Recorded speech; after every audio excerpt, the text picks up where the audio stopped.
Ne vous sentez pas gêné par les enfants. C'est important qu'ils soient là. Du coup, soyez tranquilles. De toute façon, moi, je crie plus fort qu'eux. Il n'y a aucun problème. Et voilà, après, veillez sur eux, mais soyez tranquilles. Parce qu'aujourd'hui, le Seigneur vient pour nous donner le repos. Regardez que cet évangile est un peu la continuation de ce qui vient de se passer le dimanche dernier, où le Seigneur avait multiplié les pains pour nourrir la foule. Entre-temps, il s'est passé quelque chose qui n'est pas dit, c'est que le Seigneur a marché sur les eaux. C'est pour ça que les disciples ne comprennent, enfin les gens qui le cherchent, ne comprennent pas comment il est arrivé à Capharnaüm, puisqu'il n'est pas monté sur les barques. Alors ils disent, mais Seigneur, comment tu es arrivé à Capharnaüm en fait? Et le Seigneur ne répond pas parce que c'est pas important. Il va au point le plus, disons comme ça, le point central aujourd'hui, c'est que le Seigneur connaît notre cœur, connaît le cœur de ces personnes, et il dit, vous me cherchez, non pas parce que vous avez vu des signes, mais parce que vous avez le ventre rempli. Le Seigneur, il est magnifique, parce qu'il n'est pas borné, le Seigneur, il nous connaît très bien.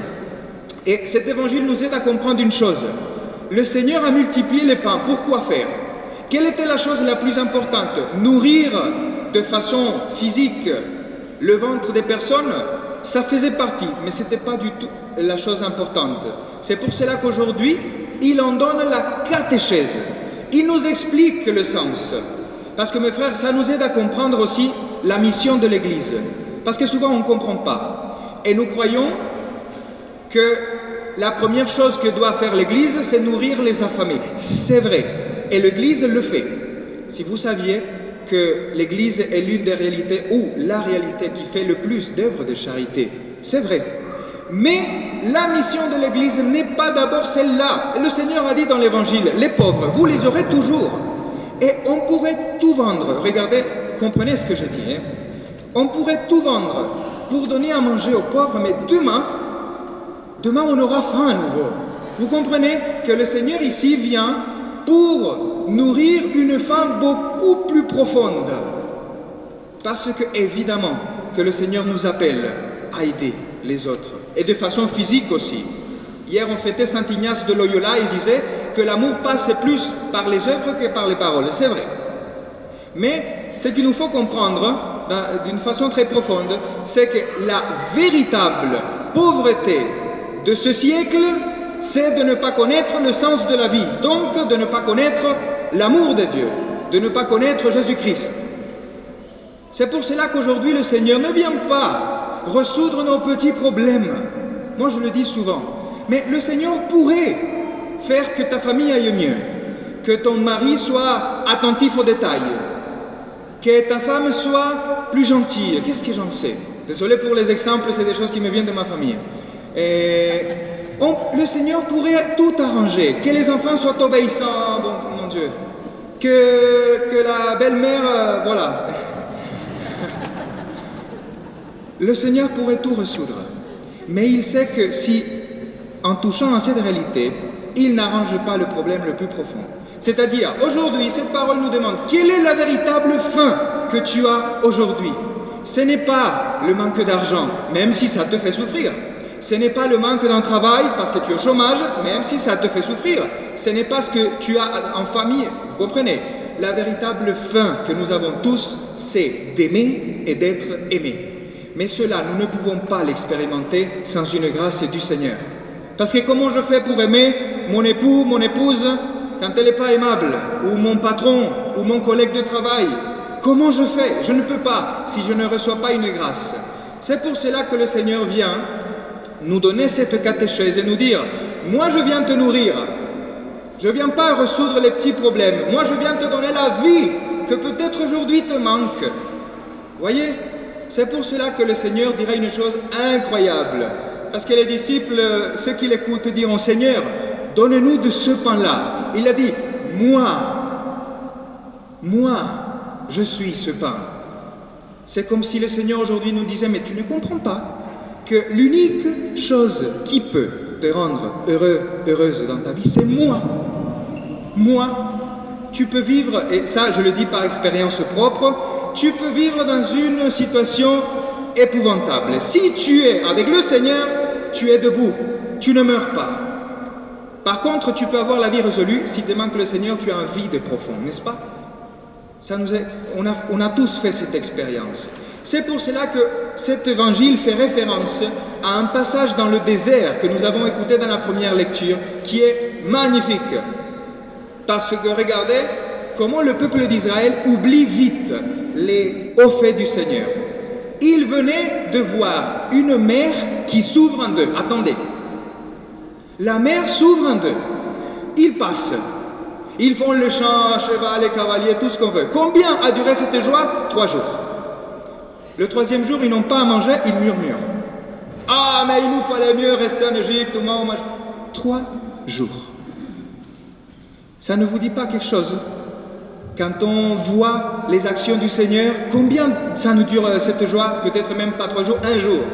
Peut-être on est content à la messe, on sort et ta femme te dit le mot de travers qu'il ne fallait pas et c'est fini. Par exemple. Ou l'enfant, non, je sais pas. Et voyez, et le Seigneur va faire une pédagogie avec ce peuple parce que justement, quand il a faim, il commence à murmurer et à oublier tout ce que le Seigneur avait fait.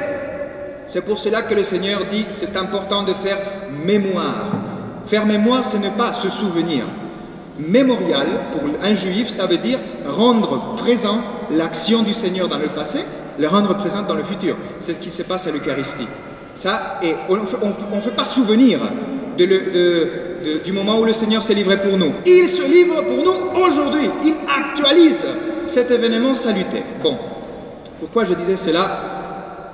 Oui, parce que le peuple d'Israël fait cette expérience que de la précarité, le désert. Et mes frères, ça, c'est une parole pour nous tous. Nous avons tous des temps de désert et de croix. Peut-être aujourd'hui, nous sommes en train de traverser un temps d'aridité. Aridité dans la vie, peut-être même aridité spirituelle. Combien de fois on dit, mais moi je prie, mais le Seigneur il est où? Je ne l'entends pas. Je voudrais bien qu'il me parle, qu'il me réponde. Combien de fois nous vivons cette expérience d'aridité où nous ne voyons pas le Seigneur? Je vous le dis, que ça c'est un cadeau. Si vous êtes aujourd'hui dans un moment de désert, une situation difficile de précarité, je vous dis une chose paradoxale, réjouissez-vous. Parce que dans le désert, vous rencontrerez le Seigneur. Parce que quand le Seigneur envoie dans le désert, c'est pour parler à notre cœur, comme il a fait avec le peuple d'Israël, pour lui donner la manne. Et vous savez que la manne avait une particularité, vous vous rappelez, c'est qu'il fallait juste ramasser ce qu'il fallait pour la journée. Si jamais on ramassait de plus, le lendemain ça pourrissait. Pourquoi Dieu a voulu maintenir cette précarité de telle façon que tous les jours on devait ramasser la manne, sauf le vendredi il fallait ramasser pour 2 jours parce qu'il y avait le sabbat. Pourquoi? Vous savez, il y a un midrash juif, c'est-à-dire les midrash pour les juifs, c'est comme des explications de la parole. C'est un peu comme nous, catholiques, les commentaires de Père de l'Église, par exemple. Un midrash juif dit que le Seigneur a voulu laisser le peuple dans une situation de précarité pour qu'il puisse maintenir une relation de père à enfant. J'explique. Vous voyez, aujourd'hui on a beaucoup d'enfants. Quel est le propre d'un enfant? C'est qu'il a besoin de tout, il a besoin de ses parents pour tout. Un enfant a besoin de ses parents. Il ne peut pas vivre tout seul. Il n'arrivera même pas à 100 mètres, déjà il est en danger. Oui. Et le Seigneur a voulu que cette relation soit maintenue pour qu'en nous grandisse cet amour envers Dieu qui est mon Père et pour que le Seigneur puisse aussi nouer cette relation de père à fils. Mais c'est une chose magnifique. C'est-à-dire qu'aujourd'hui, devant ta précarité, tu peux dire au Seigneur, Papa, j'ai besoin de toi. Je ne peux pas tout seul. Regarde le travail, ça ne va pas. Regarde mon enfant, il est malade. Et qu'est-ce que je fais moi? Je ne peux pas tout seul. Et cette relation nous sauve parce que nous risquons d'avoir avec le Seigneur une relation de marchandage. Vous savez que dans l'Église, dans la foi chrétienne, justement, il faut distinguer la foi de la religiosité naturelle. Parce qu'en fait, souvent, et je dis c'est une tentation pour nous tous, chrétiens, croyants, fervents, c'est une tentation pour nous tous de venir à l'Église parce que j'ai besoin que Dieu puisse résoudre mes problèmes. C'est bien de demander que le Seigneur nous aide, mais ce qui est important, c'est l'intention de notre cœur. Souvent, nous voulons que le Seigneur soit vraiment, voilà, la carte qui va me sauver. Et si le Seigneur n'a pas pensé à cela pour te donner une autre chose de meilleur, de mieux, c'est pour cela que, quelque part, quelle est la prière du chrétien? C'est pas tant, même si on peut le dire, je répète, la prière du chrétien n'est pas tant « Seigneur, fais-moi ça, Seigneur, et reçois mes volets, Seigneur ». Non, la prière du chrétien, c'est la prière de Jésus-Christ à Gethsémani qui dit « Abba, Père, Papa, que ta volonté soit faite. J'ai un problème, mais toi tu le sais, que ta volonté soit faite. » C'est pour cela que tout à l'heure nous dirons « Notre Père, donne-nous aujourd'hui notre pain de ce jour. Donne-moi ce dont tu sais que j'ai besoin et je ne sais même pas demander. » Ça, c'est la relation filiale que le Seigneur veut nous donner aujourd'hui. Parce que le véritable pain du ciel, il se donne aujourd'hui sur cet autel, qui est Jésus-Christ lui-même sur l'Eucharistie. Mes frères, nous avons une immense grâce de pouvoir être nourris à chaque messe dominicale de la parole de Dieu déjà et de son corps et de son sang. C'est une grâce. Le Seigneur vient aujourd'hui rentrer dans ta vie, dans ton histoire pour te dire la chose qui importe le plus. Moi je t'aime, n'aie pas peur. N'aie pas peur. Moi je te nourris. Et c'est une nourriture qui fera que tu n'auras jamais plus faim. Mais cette précarité, il faut bien qu'elle reste. C'est-à-dire, on pourrait faire une super prière de 4 heures, une super messe une fois par mois. Non, le Seigneur a voulu que tous les jours, on doit le faire comme ça, et dire Seigneur, encore aujourd'hui, j'ai besoin de toi. Le Seigneur nous laisse cette précarité, parce que parfois c'est l'unique façon que nous avons pour le chercher. C'est pour cela que n'ayez pas peur d'être dans cette précarité, de devoir tous les jours dire papa, papa, papa, comme un enfant petit qui à chaque fois dit maman, maman, papa, papa, j'ai besoin. Mais c'est la même chose. Et le Seigneur nous répondra, mon fils, je suis là avec toi. Et si je t'envoie au désert, c'est pour que tu puisses écouter ma voix, parce que je parlerai à ton cœur et je te dirai, je t'aime de tout mon cœur. Tu as de la valeur, du prix à mes yeux. Tu es mon fils, tu es ma fille. Du coup, courage, et je ne dis pas plus, que le Seigneur nous aide aujourd'hui et que nous soyons nourris par sa parole, nourris par son corps et son sang, pour que dans ces moments de désert, nous puissions le voir, parler à notre cœur et être nourris du véritable pain du ciel, qui est Jésus-Christ, notre Seigneur. Amen.